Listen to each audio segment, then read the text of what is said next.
మచిలీపట్నం సముద్రంలో జాలర్ల వలల్లో సమృద్ధిగా వయాగ్రా చేపలు లభించాయి.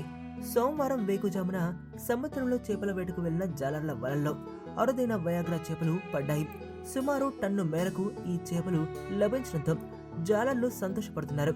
3 ఏళ్లుగా ఆ ప్రాంతంలో వయాగ్రా చేపలు జాలర్ల వలలకు చిక్కలేదు. ఈ నేపథ్యంలో జాలర్లకు ఆ అరుదైన చేపలు లభించడంతో వాటిని మచిలీపట్నం చేపల రేవు మార్కెట్కు తరలించారు. కురాకత్తలై అనే పేరు కలిగిన ఆ చేపలను వండుకుని తింటే వీర్య పుష్టి కలుగుతుందని చెబుతున్నారు.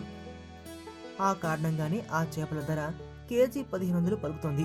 ఆ చేపల కడుపు భాగంలో వేలడంత సైజున్న నెట్టి అనే భాగాన్ని శుభ్రం చేసి చైనా ఆ చేపల కడుపు భాగంలో వేలడంత సైజున్న నెట్టి అనే భాగాన్ని శుభ్రం చేసి చైనా ఎగుమతి చేస్తున్నారు. ఆ నెట్టి భాగాలు కేజీ ధర 5000కు పైగా పలుకుతోంది. దీంతో సోమవారం సాయంత్రానికి ఆ మార్కెట్లో వయాగ్రా చేపలు సుమారు 20 లక్షల దాకా అమ్ముడయ్యాయి.